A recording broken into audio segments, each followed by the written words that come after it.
دوستوں، شاد عظیم آبادی صاحب پٹنہ سے 1800 کچھ میں ان کی پیدائش ہے اور 1927 میں ان کا انتقال ہے۔ اپنے زمانے کے جسے ہم پوسٹ ماڈرن ایرا شاعر کہتے ہیں ان میں ان کا شمار ہوتا ہے۔ کمال کے شاعر۔ ان کی ایک غزل میں نے 80 کی دہائی میں سنی تھی، بہت آسان زبان، آسان مصرعے اور ہلا دینے والے اشعار، وہ میں آپ کو سنانا چاہتا ہوں آج، پیش خدمت ہے۔ تمناؤں میں الجھایا گیا ہوں، تمناؤں میں الجھایا گیا ہوں، کھلونے دے کے بہلایا گیا ہوں۔ تمناؤں میں الجھایا گیا ہوں، کھلونے دے کے بہلایا گیا ہوں۔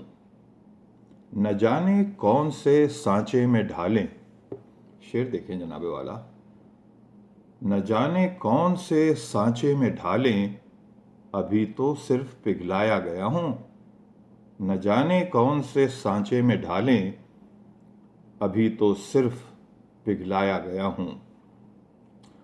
ہوں اس کوچے کے ہر ذرے سے واقف، ہوں اس کوچے کے ہر ذرے سے واقف، ادھر سے مدتوں آیا گیا ہوں۔ ہوں اس کوچے کے ہر ذرے سے واقف، ادھر سے مدتوں آیا گیا ہوں۔ اور کیا خوبصورت شعر ہے صاحب، واہ! سپرد خاک ہی کرنا تھا مجھ کو، جب مرنے کے بعد دفنایا جاتا ہے اس کو، جسم کو خاک میں ڈال دیا جاتا ہے، خاک کے سپرد کر دیا جاتا ہے۔ وہ یہ کہہ رہے ہیں کہ سپرد خاک ہی کرنا تھا مجھ کو، تو پھر کاہے کو نہلایا گیا ہوں۔ سپرد خاک ہی کرنا تھا مجھ کو، تو پھر کاہے کو نہلایا گیا ہوں۔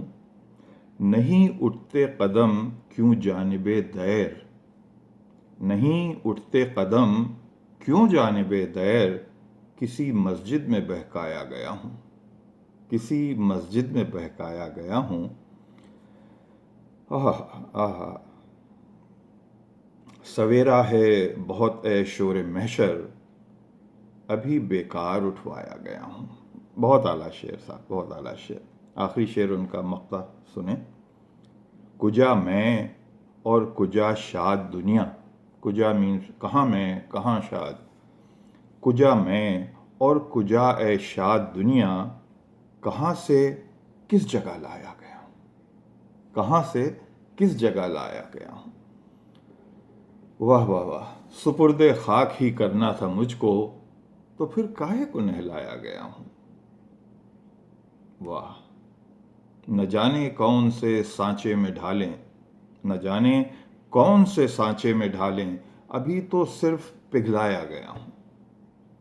کمال کا شعر ہے صاحب، کمال کے اشعار ہیں، بہت ہی خوبصورت۔ شاد صاحب کو پھر انشاءاللہ کسی وقت پڑھیں گے، بے شمار خوبصورت رباعیاں ہیں ان کی، اور بے شمار خوبصورت غزلیں ہیں ان کی۔